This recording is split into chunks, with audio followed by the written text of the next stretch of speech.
Darlings, forget your polite Victorian drawing rooms. The Australian gold rush was 10 years of pure, unfiltered chaos, where everyone arrived with a shovel in one hand and their morals in the other. Think Deadwood meets OnlyFans, but the currency is nuggets and the Wi-Fi is dysentery. Smash subscribe like a drunk digger smashing his last bottle of rum, and tell me below, are you watching this over a flat white in Melbourne at lunch or 2 a.m. biryani in Karachi? Picture 1851. Word hits that Ballarat in Bendigo are paved with gold. Within months, Melbourne swells from sleepy hamlet to a city of 100,000 desperate souls. Respectable English girls kiss mama goodbye, promising to find a nice squatter. 6 weeks later, they're running canvas brothels called the Star of the South and charging 1 ounce per poke. A poke, darling, not a cuddle. The tent cities had names like Canvas Town and Little Wonder. By night, they glowed red from hurricane lamps and bad decisions. One missionary wrote home in horror, "I counted 42 establishments of ill repute on a single muddy street and only 1 church. The church was closed. The 42 were doing roaring trade. Supply and demand never looked so naked." Enter the skirt girls. Women were 1 in 50, so any female under 70 with her own teeth became instant royalty. A baker's wife from Adelaide stepped off the coach and got 4 marriage proposals before her boots touched the dirt. She married none. Instead, she opened the Golden Fleece Hotel and retired rich at 25. Smart cookie. Then there were the sly grog shanties, illegal bars that sold rot-gut rum cut with tobacco juice and gunpowder for extra kick. Close the deal with a dance, buy the lady a drink, and wake up missing a kidney and your claim papers. One digger swore he paid a sovereign for a kiss and woke up married to a one-eyed shearer named Kevin. The priest was the barman, the ring was a curtain ring. Romance, 1850s style. The digger hunts were peak madness. Men worked claims all day, then hunted women all night. A pretty barmaid could make more in tips in 1 evening than a miner made in a month of back-breaking labor. One famous beauty, Lola Montez, did the infamous spider dance on a Ballarat stage, whipping off petticoats until only gold sequins remained. The crowd showered the stage with nuggets. She left town richer than the Bank of Victoria. Next time, we'll wade into the Chinese camps where the real forbidden fruit grew, because nothing says gold rush like opium dens, brothels, and a racial outrage waiting to explode. Keep your nuggets close and your knickers closer, darlings. Darlings, we left Lola Montez swimming in nuggets while decent folk clutched their pearls. Now follow me across the muddy flats to the Chinese camps, because if the European diggers were wild, the Cantonese turned the gold fields into a full-blown opium fever dream. By 1855, 20,000 Chinese men had landed, mostly from Guangdong, lured by whispers of the new gold mountain. Women? Fewer than 20 in the entire colony. Do the maths, darling. 1 woman per 1,000 frustrated miners is not a ratio, it's a fire hazard. The white diggers built canvas towns. The Chinese built proper villages with joss houses, gambling dens, and queues longer than a London season. At night, the air turned sweet and heavy with opium smoke drifting from low bamboo huts. Step inside, and for 1 shilling you forgot the mud, the police raids, and the fact you hadn't seen a woman in 2 years. The pipe was called the Cloud Wife. Many preferred her to the real thing. Then came Amoy, the most famous woman on the fields.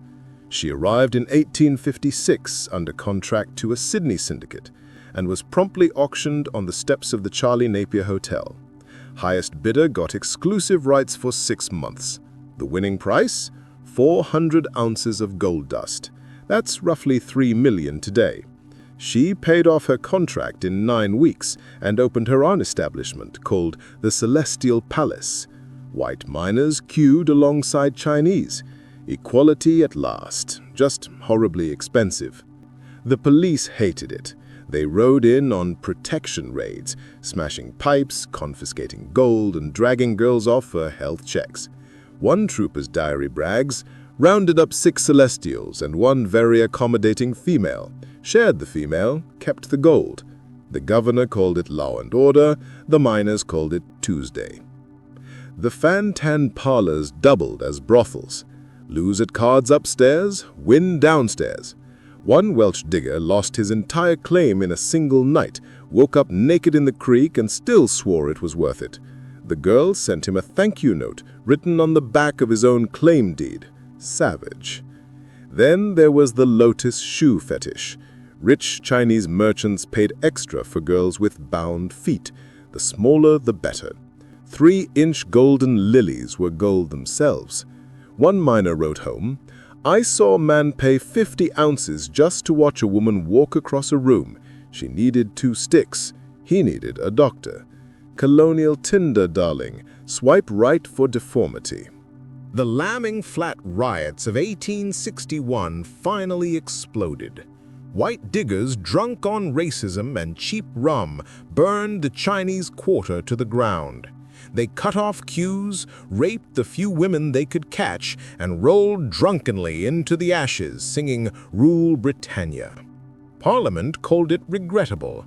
The Chinese called it the end.